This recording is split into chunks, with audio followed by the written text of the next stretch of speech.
له نشهد أن لا إله إلا الله وحده لا شريك له ونشهد أن سيدنا ونبينا وحبيبنا ومولانا وأولانا محمدا عبد الله ورسوله الذي أرسله بالحق بشيرا ونذيرا وداعيا إلى الله بإذنه وسراجا منيرا فقد قال الله تعالى في شان نبيه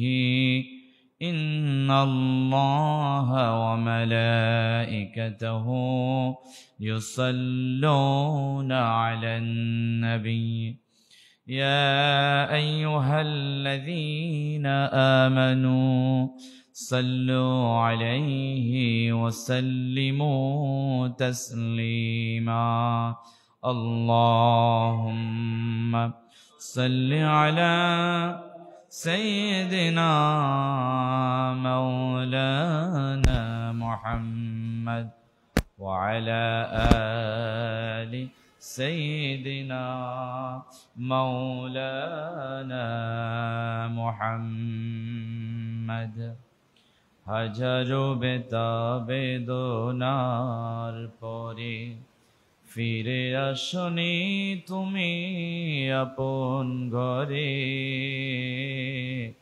দিনের আলো তুমি ছড়িয়ে দিতে চলে গেলে মদিনা মক্কা ছেড়ে রাসূল তোমাকে ভুলি আমি কেমন করে হে রাসূল তোমাকে ভুলি আমি কেমন করে কে না কে দিন প্রচারের কাজে নিজেকে দিয়েছো বিলিয়ে তায়েফের কাফেরেরা চিনলো না সে আলো দুষ্ট ছেলেদের পিছু দিল লেলিয়ে পাথরের আঘাতে ক্ষত বিক্ষত হয়ে সারা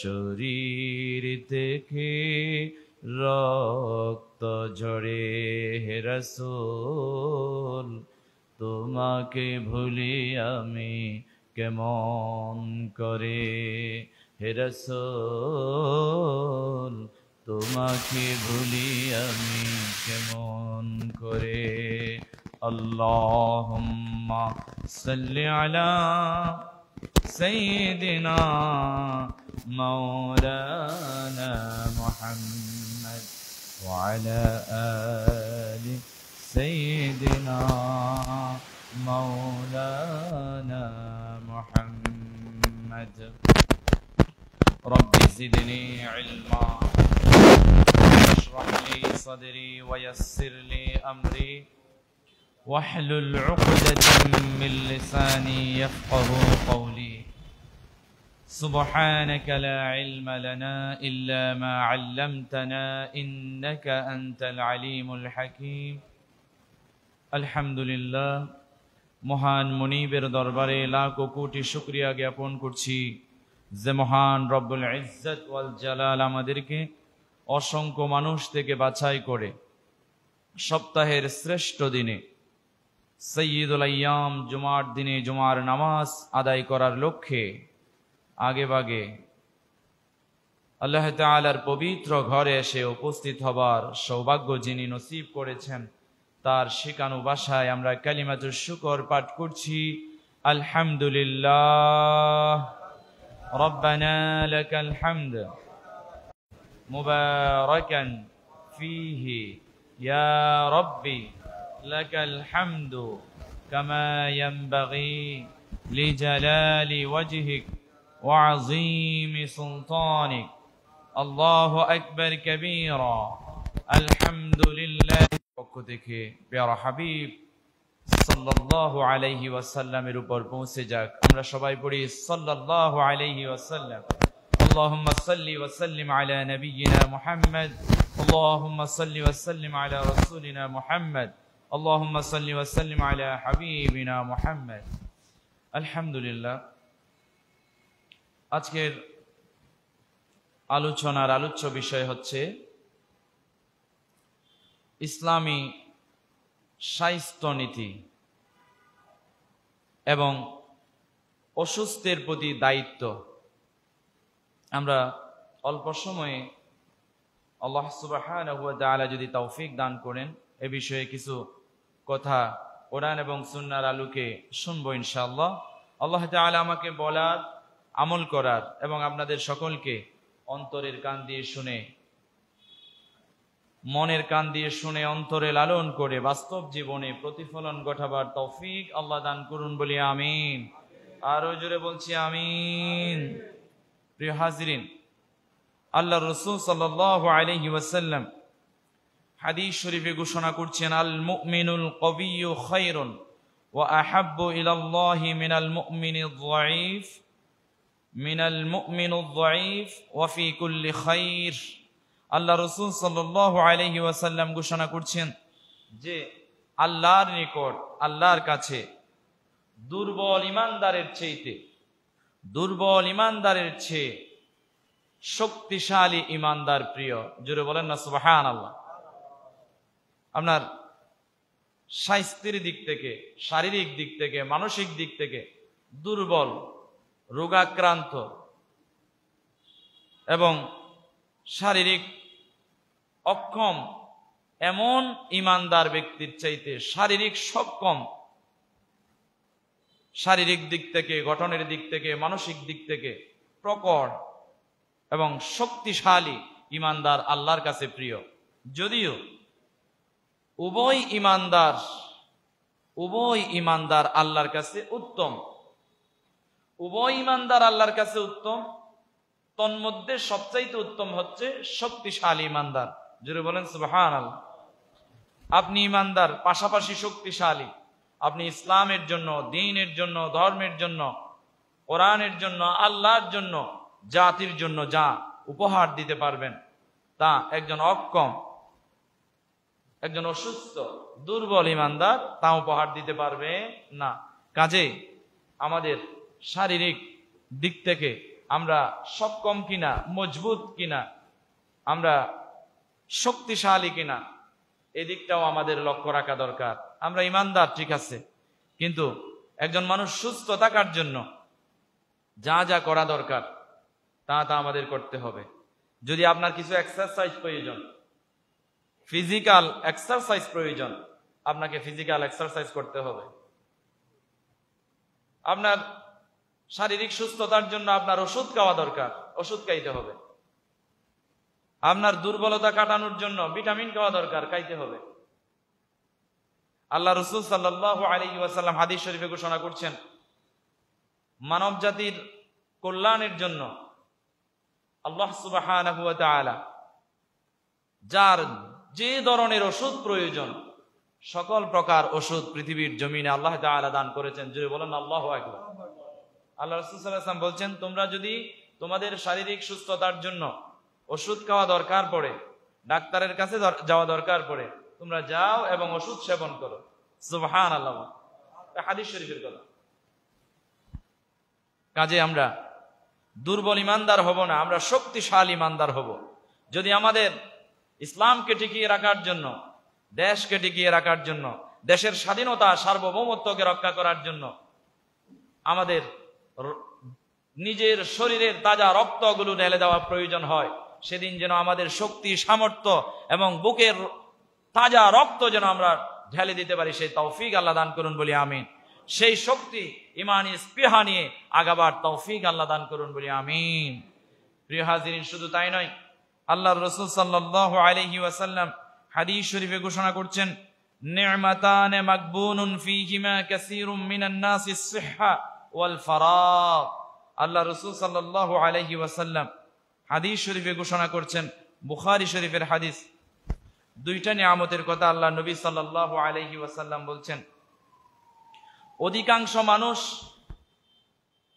দুইটা নিয়ামতকে অবহেলায়, হেলায় খেলায় কাটিয়ে দেয়। একটা হচ্ছে শারীরিক সুস্থতা, আর একটা হচ্ছে অবসর টাইম। জোরে বলেন না সুবহানাল্লাহ।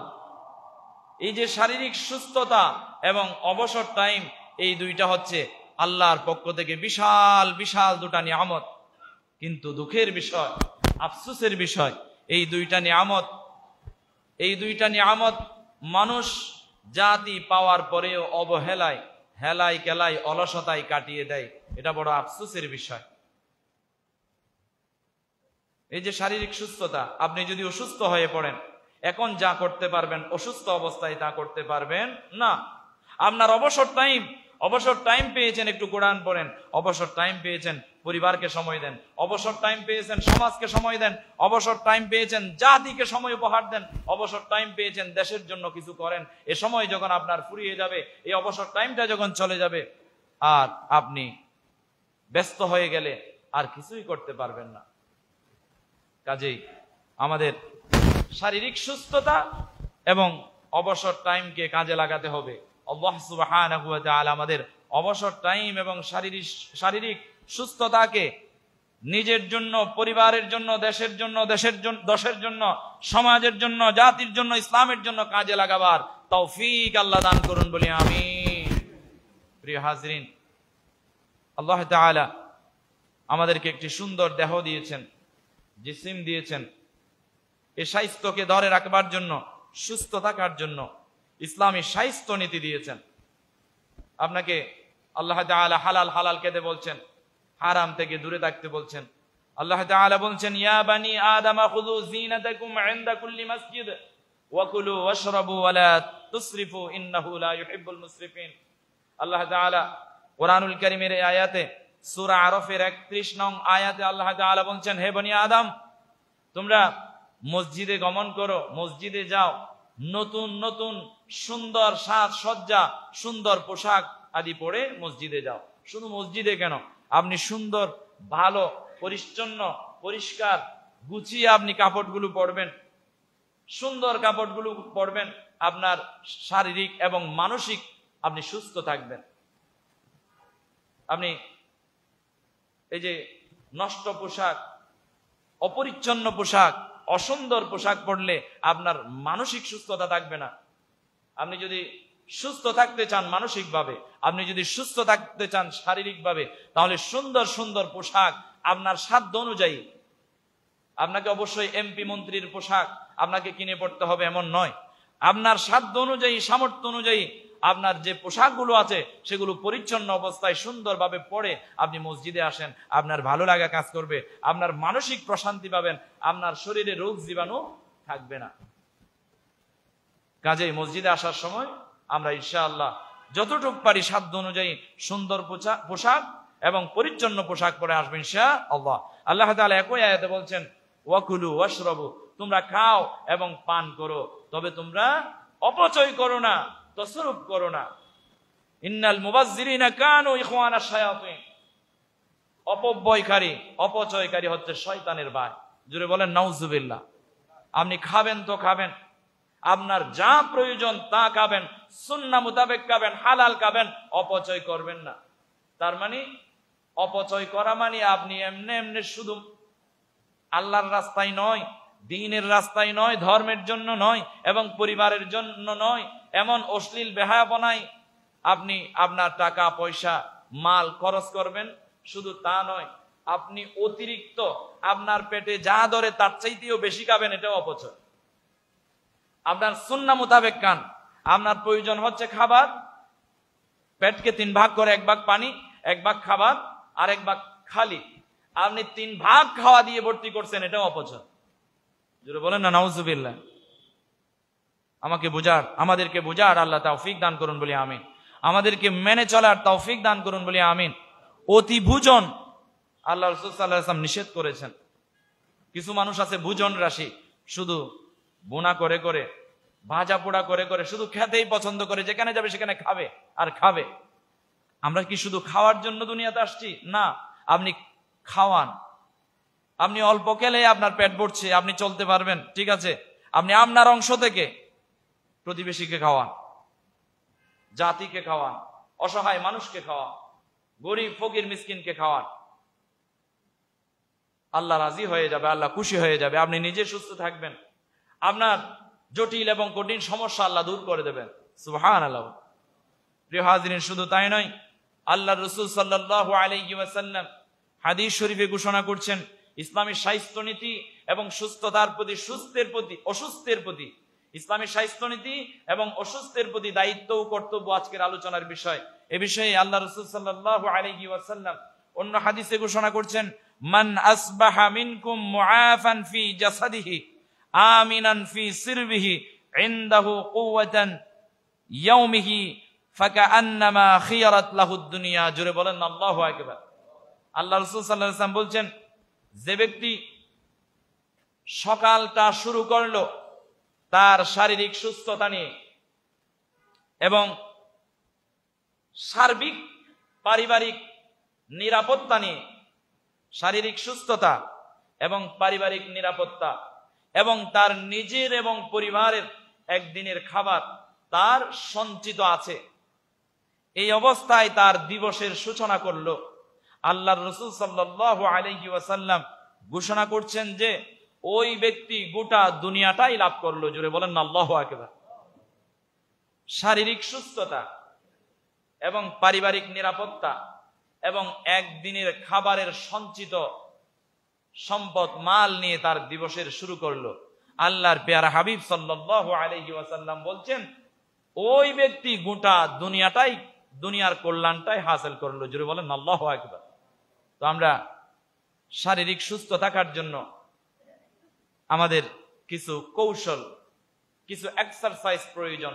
দুনিয়াতে সবচাইতে উত্তম ফিজিক্যাল এক্সারসাইজ হলো 5 ওয়াক্ত নামাজ বা জামাত আদায় করা। পারবেন তো ইনশাআল্লাহ? আল্লাহ তৌফিক দান করুন, বলি আমিন। আপনি যখন ফজরের নামাজ পড়ার জন্য মসজিদে আসবেন, আপনার সকাল বেলার মদিনার হাওয়া এবং নির্মল হাওয়াটা যখন আপনার শরীরে রাখবে, আপনার শারীরিক সুস্থতা এমনিতেই অনুভব করবেন, শারীরিক প্রশান্তি অনুভব করবেন। আল্লাহ রাসূল সাল্লাল্লাহু আলাইহি ওয়াসাল্লামকে জিজ্ঞাসা করা হলো, ইয়া রাসূলুল্লাহ, সকাল বেলার হাওয়া এত নির্মল, এত সুন্দর, এত ভালো কেন, এত উত্তম কেন? আল্লাহ রাসূল সাল্লাল্লাহু আলাইহি ওয়াসাল্লাম ঘোষণা করছেন, সকাল বেলার হাওয়াতে কোনো মুনাফিকদের নিঃশ্বাস নাই। জোরে বলেন না সুবহানাল্লাহ। একমাত্র ঈমানদার, পরহেজগার, তাকওয়াবান, আল্লাহকে ভয় করে এমন ভালো মানুষগুলো সকালবেলা উঠে আর তাদের নিঃশ্বাসে সকালের হাওয়াটা এত সুন্দর হয়ে যায়। সুবহানাল্লাহ। তাহলে আপনি শারীরিক সুস্থ থাকতে হলে ফজরের নামাজ কাজা করা যাবে না। ফজরের নামাজে আপনাকে উঠতেই হবে। আপনার চেহারার মলিনতা দূর হয়ে যাবে, আপনার মুখে মেকআপ করতে হবে না, আপনার মুখের সৌন্দর্য আনার জন্য আপনাকে 32 আইটেমের পাউডার মাখতে হবে না, আপনাকে লোশন মাখতে হবে না, আপনাকে হরেক প্রকারের যে ফেস ওয়াশ করার জন্য, আপনার চেহারাটাকে সৌন্দর্য বর্ধন করার জন্য দুনিয়াতে যত কৃত্রিম জিনিস বের হয়েছে এগুলোর একটাও প্রয়োজন হবে না। আপনি 5 ওয়াক্ত নামাজে 5 টাইম সুন্দর করে উযু করেন, তাহলে আপনার এটাই যথেষ্ট যে আপনার চেহারা সৌন্দর্যের জন্য। জোরে বলেন না সুবহানাল্লাহ। আল্লাহ তাআলা আমাদেরকে বুঝার, আমল করার তৌফিক দান করুন, বলি আমিন। আর আপনি শারীরিক, মানসিক সর্বক্ষেত্রে সুস্থ থাকার জন্য আল্লাহর নবী সাল্লাল্লাহু আলাইহি ওয়াসাল্লাম হাদিস শরীফে একটা দোয়া শিখিয়ে দিয়েছেন। অসংখ্য দোয়া আছে আল্লাহর নবীর সুস্থ থাকার জন্য, ভালো থাকার জন্য, নিরাপদে থাকার জন্য অনেক দোয়া আছে। তোর মধ্যে একটি দোয়া আমি আপনাদেরকে শেখাই। আল্লাহুম্মা, আমার মুখে মুখে পড়েন, আল্লাহুম্মা ইন্নী আউযু বিকা মিনাল হাম্মি ওয়াল হুজনি ওয়াল আজজি ওয়াল কাসালি ওয়াল জুবনি ওয়াল বুখলি ওয়া দালাইদ দাইন ওয়া কাহরির রিজাল অথবা ওয়া গালাবাতির রিজাল। এই দোয়াটা বিভিন্ন ভাবে আসছে।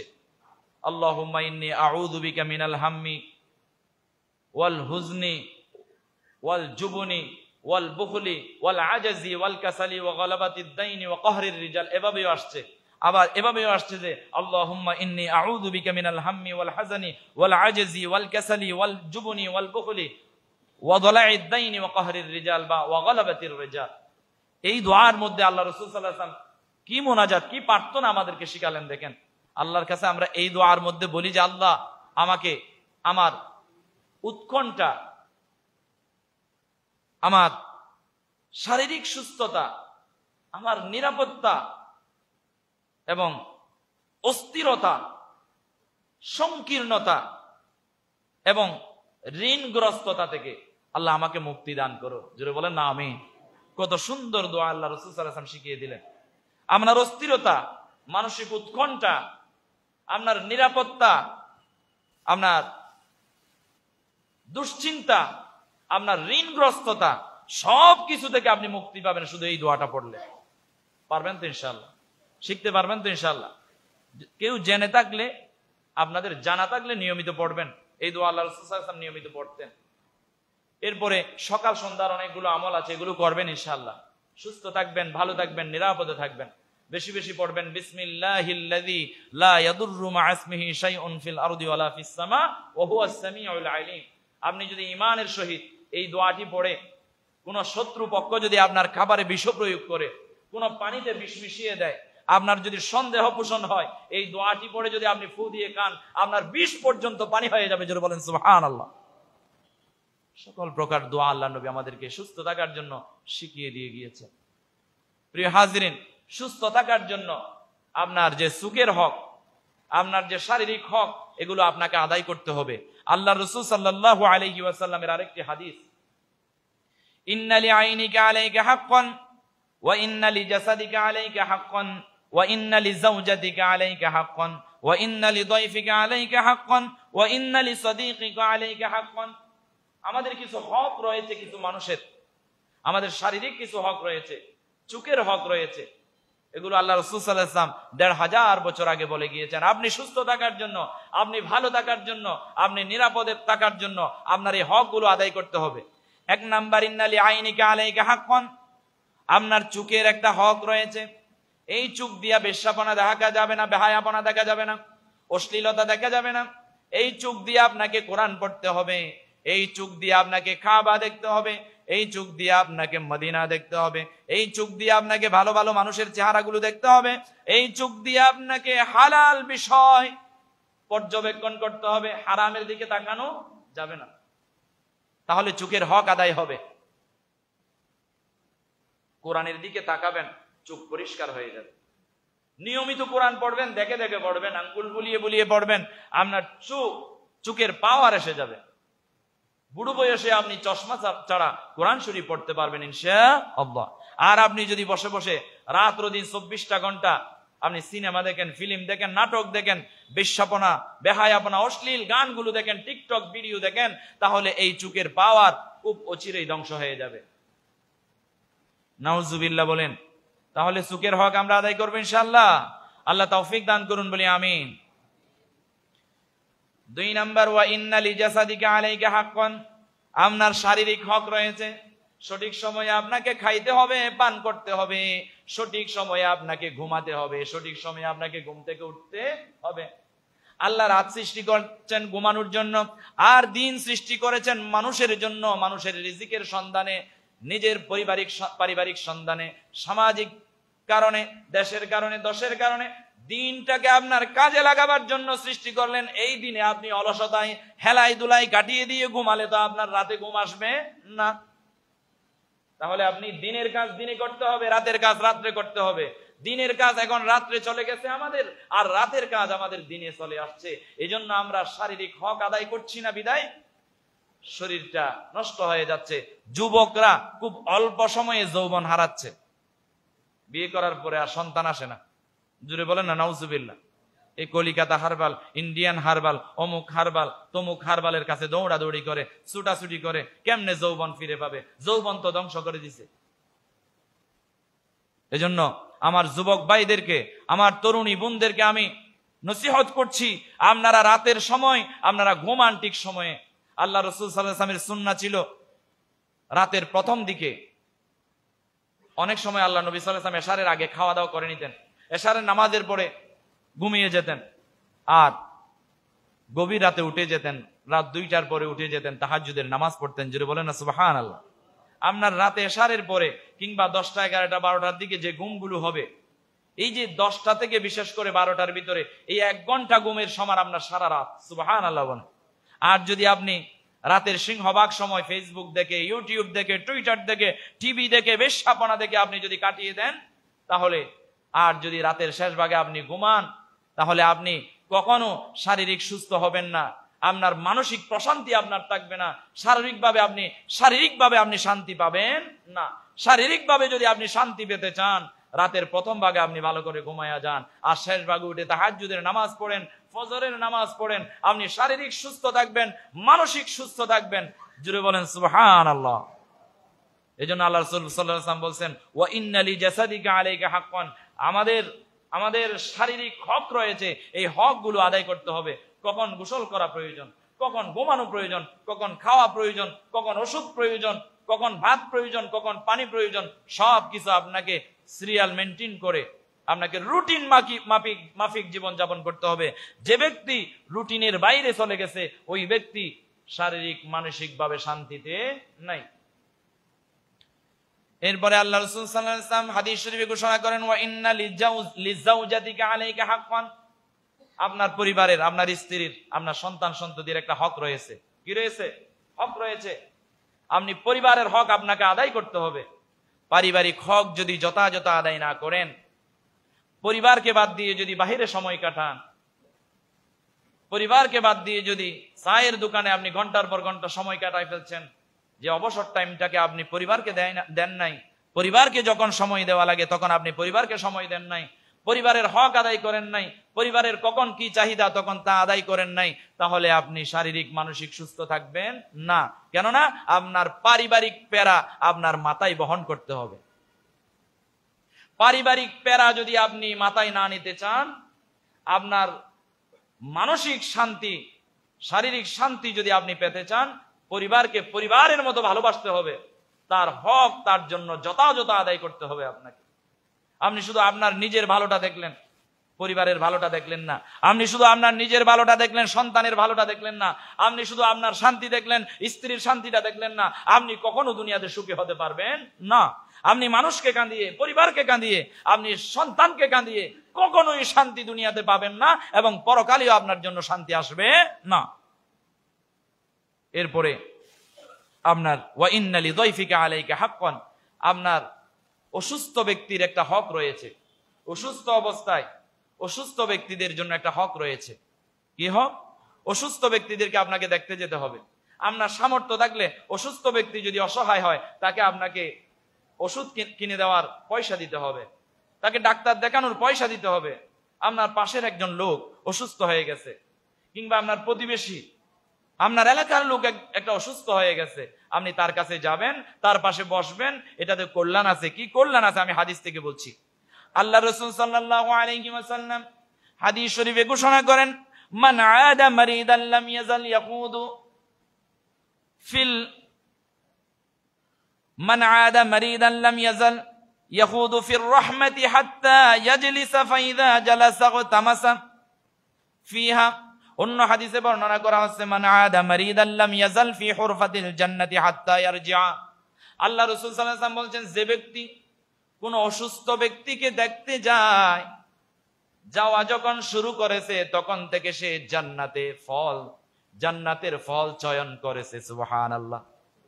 আপনি যখন কোন রোগাক্রান্ত ব্যক্তি, অসুস্থ ব্যক্তিকে দেখতে যান, তখন থেকে আপনি, আল্লাহ রাসূল বলেন, জান্নাতের ফল চয়ন করতেছেন, চয়েস করতেছেন খাওয়ার জন্য।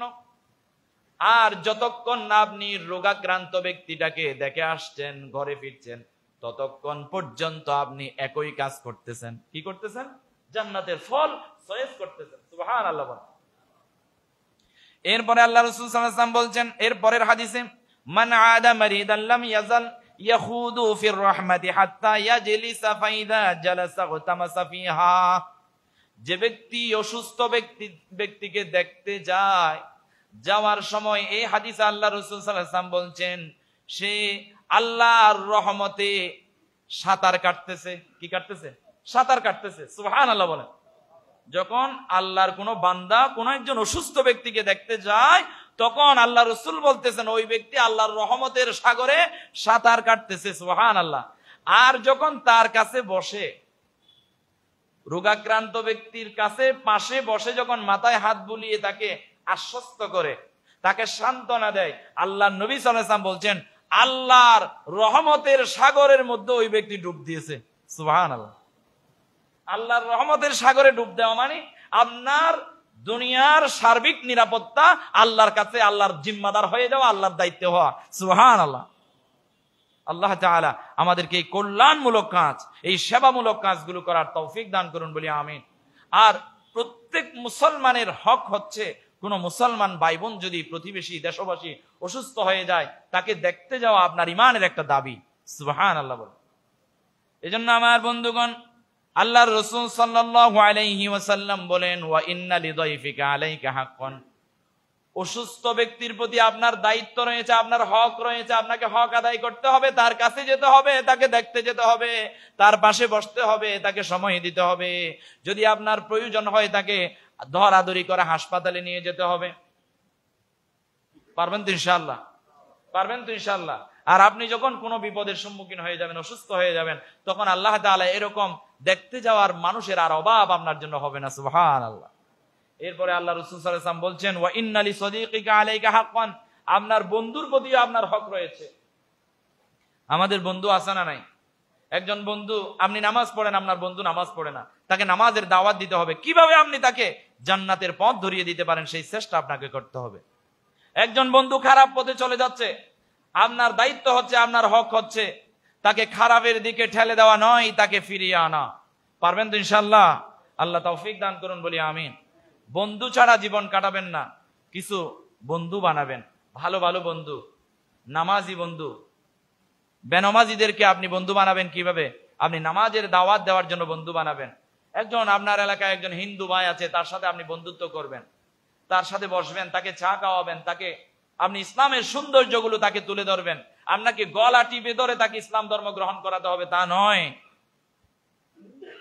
আমাদের দেশে যেহেতু আমরা হিন্দু, বুদ্ধ, মুসলিম, খ্রিস্টান সবাই মিলে আমরা বসবাস করি, এটা সম্প্রীতির বাংলাদেশ, জুড়ে বলেন ঠিক কিনা? আমরা সকলের সাথে বন্ধুত্ব করি।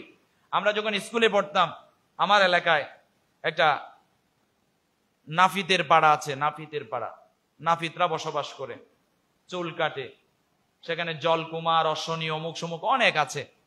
আমাদের বিয়েতে তারা আসতো আর আমরা তাদের বিয়েতে যাইতাম।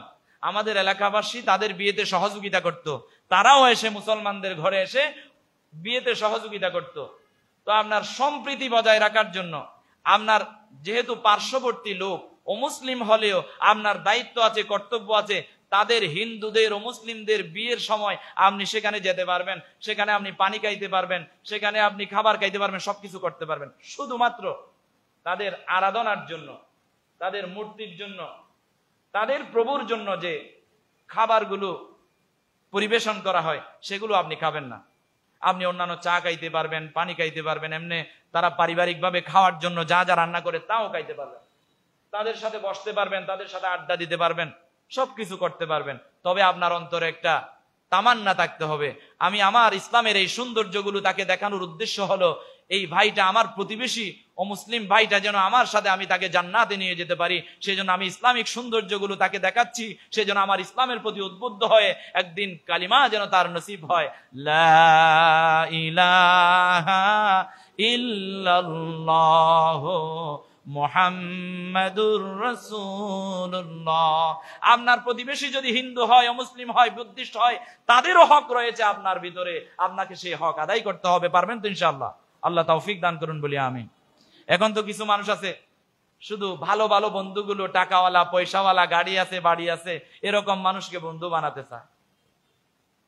আপনাকে বন্ধু বানাতে হবে আপনার প্রতিবেশী যে খাইতে পারে না তাকেও, আপনাকে বন্ধু বানাতে হবে তাকে যে আপনার সাথে বন্ধুত্ব করতে চায়, তাকে আপনাকে বন্ধু বানাতে হবে তাকে যে বেনামাজি, তাকে যেন আপনি নামাজিদের দলে নিয়ে আসতে পারেন। একজন মানুষের যখন নামাজটা সুন্দর হয়ে যায়, তার পৃথিবীর ব্যক্তিগত জীবন, পারিবারিক জীবন, সামাজিক জীবন এবং অর্থনৈতিক জীবন, তার ব্যবসা বাণিজ্য, চাকরি বাকরি, সর্বক্ষেত্রে একজন পরহেজগার, তাকওয়াবান, মুত্তাকি, নামাজি মানুষের সব জিনিস ভালো হয়ে যায়। সুবহানাল্লাহ বলেন। এই জন্য তাবলিগের ভাইয়েরা সর্বপ্রথম আপনাকে রাজনীতির দাওয়াত দেয় না, তাবলিগের ভাইয়েরা সর্বপ্রথম আপনাকে ইসলামের জিহাদের দাওয়াত দেয় না। আমার তাবলিগের ভাইয়েরা তাদের একটা কাজ হচ্ছে সর্বপ্রথম একজন মানুষকে সে নামাজের দাওয়াত দিবে। একজন মানুষ যখন নামাজি হয়ে যাবে তার সবকিছু সুন্দর হয়ে যাবে। সুবহানাল্লাহ। ইন্নাস সালাতা তানহা আনিল ফাহশাই ওয়াল মুনকার। নামাজ আপনাকে ফাহিশা কাজ, অন্যায় কাজ, গর্হিত কাজ, মন্দ কাজ থেকে আল্লাহ বাঁচাই রাখবে।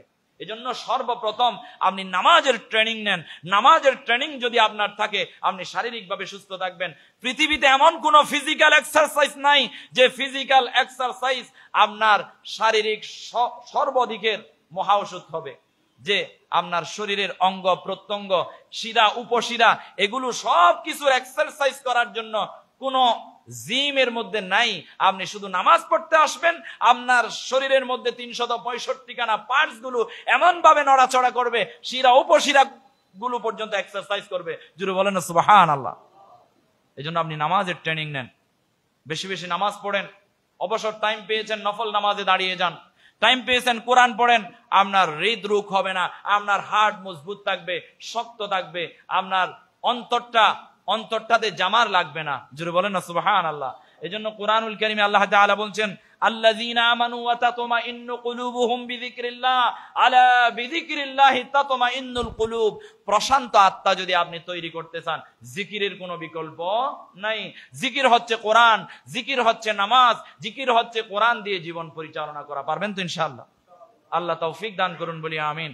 সময় সংক্ষিপ্ত, আমি শেষ করে দিচ্ছি।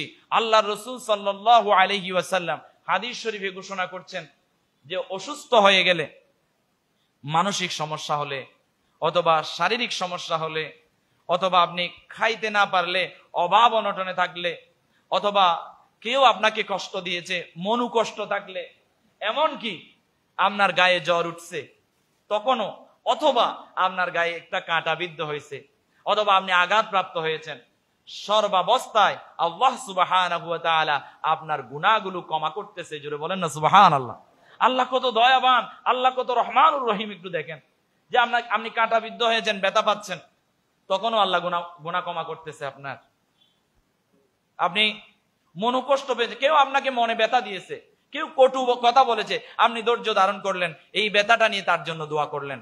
সে বুঝে নাই আমার ভাই, আমি তার জন্য দোয়া করি। সে আল্লাহ রাসূল সাল্লাল্লাহু আলাইহি ওয়াসাল্লাম হাদিস শরীফে ঘোষণা করছেন, আপনার গুনাহগুলো মাফ হইতে থাকবে, আর তার প্রতি এবং আপনার প্রতি একটা ভালোবাসার সেতু বন্ধন তৈরি করে দেবেন। তিনি কে?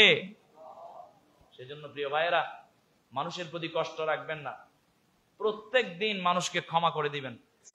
আপনি সুস্থ থাকার জন্য কি কি করবেন, আমি হাদিস শরীফ থেকে কয়েকটি জিনিস নোট করেছি। সুস্থ থাকার জন্য আপনাকে খাদ্য বা খাদ্যাভ্যাস জনিত কারণে আপনি অসুস্থ থাকেন, এজন্য আপনার খাদ্য অভ্যাস চেঞ্জ করতে হবে। আপনার খাদ্য অভ্যাস চেঞ্জ করতে হবে। গতানুগতিক শুধু খাইতে থাকবেন না, আপনাকে খেতে হবে সুন্নাহ মোতাবেক। আল্লাহ রাসূল সাল্লাল্লাহু আলাইহি ওয়াসাল্লাম কিভাবে খাইতেন? আল্লাহ রাসূল সাল্লাল্লাহু আলাইহি ওয়াসাল্লাম পেটে ক্ষুধা নিয়ে খাওয়া শুরু করতেন, ক্ষুধা থাকা অবস্থায় অল্পকেই উঠে যেতেন। আমাকে আপনাকে এভাবে পান করতে হবে। পাইছি তো পাইছি, জনমের মতো বিসমিল্লাহ ছাড়া শুরু করে দিলাম, এই খাওয়ার মধ্যে কোনো বরকত নাই, এই খাওয়ার মধ্যে কোনো শারীরিক সুস্থতা নাই। আপনার সাথে শয়তানও খাবে, আপনিও খাবেন। শয়তানের খাওয়া আর আপনার খাওয়া সমান হয়ে গেল। এজন্য আপনার মানুষ অসুস্থ হয়ে যায়, একটা কারণ হলো আপনার খাদ্য বা খাদ্য অভ্যাস জনিত কারণ। আপনি বেছে বেছে চলবেন, খাবারগুলো খাবেন, ভালোগুলো কিনে এনে খাবেন, খারাপগুলো খাওয়ার অল্প খাবেন, কম খাবেন, ভালোটাই খাবেন।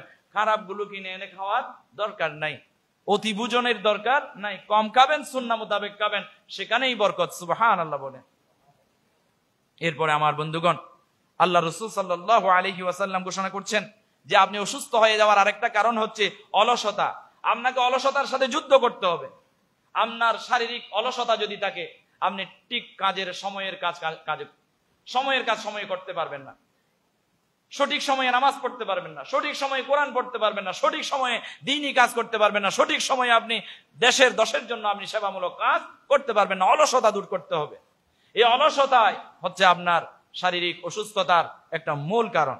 এরপরে আপনাকে অনিয়ন্ত্রিত জীবনযাপন বাদ দিতে হবে। আপনার জীবনযাত্রার মানটাকে নিয়ন্ত্রিত করতে হবে, রুটিন মাফিক করতে হবে।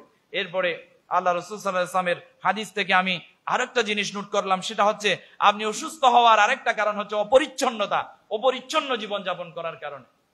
আপনি মিসওয়াক করবেন দাঁতের সৌন্দর্যের জন্য, আপনার বিছানাটা পরিপাটি রাখবেন, আপনার কাপড় সুপড় পরিপাটি রাখবেন, আপনার সন্তান সন্ততি পরিপাটি আছে কিনা, পরিচ্ছন্ন আছে কিনা, আপনার খাবারের পানিগুলো পরিপাটি কিনা, গোসলের পানিগুলো ঠিক আছে কিনা, আপনি কি সাবান ইউজ করতেছেন, আপনি কি শ্যাম্পু ইউজ করতেছেন, সবকিছুর দিকে আপনাকে নজর রাখতে হবে।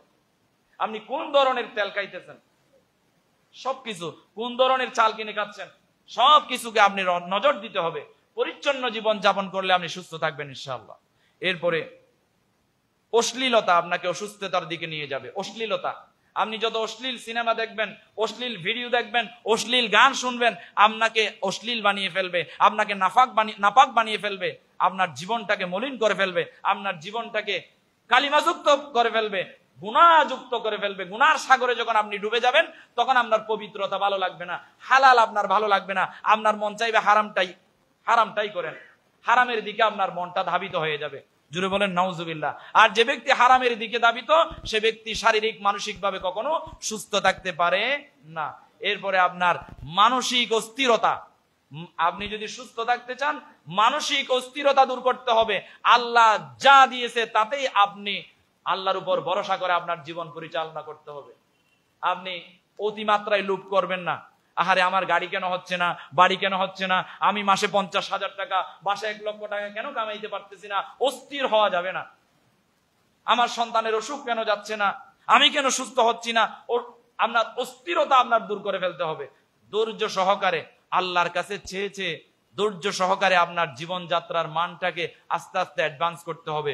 অস্থিরতা মুক্ত যদি আপনি জীবন যাপন করতে পারেন, সদা সর্বদা যা পেয়েছেন তা নিয়ে যদি আপনি সন্তুষ্ট থেকে প্রশংসার কালাম আলহামদুলিল্লাহ পড়তে পারেন, তাহলে আপনার জীবন থেকে অস্থিরতা নামক অধ্যায়টা আপনার কাট অফ হয়ে যাবে ইনশাআল্লাহ। এরপরে অসতর্কতা, আল্লাহ নবী সাল্লাল্লাহু আলাইহি ওয়াসাল্লাম অসতর্কতা থেকে বেঁচে থাকার কথা বলছেন। সব সময় আপনাকে সতর্ক থাকতে হবে। আপনি কোন পথে যাচ্ছেন সতর্ক অবস্থায়, কোন ব্যবসা শুরু করছেন সতর্ক অবস্থায়, কোন কাজ শুরু করছেন সতর্ক অবস্থায়, বুঝে শুনে আপনাকে শুরু করতে হবে, সূচনা করতে হবে। এই সূচনা যেন আপনার জন্য কল্যাণ বয়ে আনে। হঠাৎ আবেগের বশীভূত হয়ে হুট করে এটা করলাম, আবেগের বশীভূত হয়ে হুট করে ওটা করলাম, সেটা করলাম, আপনার জীবন কখনো সুন্দর হবে না, আপনি কখনো শারীরিক এবং মানসিক ভাবে সুস্থ থাকতে পারবেন না। কাজেই প্রিয় হাজিরিন, আল্লাহ সুবহানাহু ওয়া তাআলা যে বিষয়ে আমরা কথা বলেছি, আজকে শুনেছি ইসলামিক স্বাস্থ্য নীতি ও অসুস্থের প্রতি দায়িত্ব, এ বিষয়ে আলোচনাগুলো আমরা আলহামদুলিল্লাহ মনের কান দিয়ে শুনেছি। এই কথাগুলো অন্তরে লালন করে বাস্তব জীবনে প্রতিফলন ঘটাবার তৌফিক আল্লাহ দান করুন বলি আমিন। প্রিয়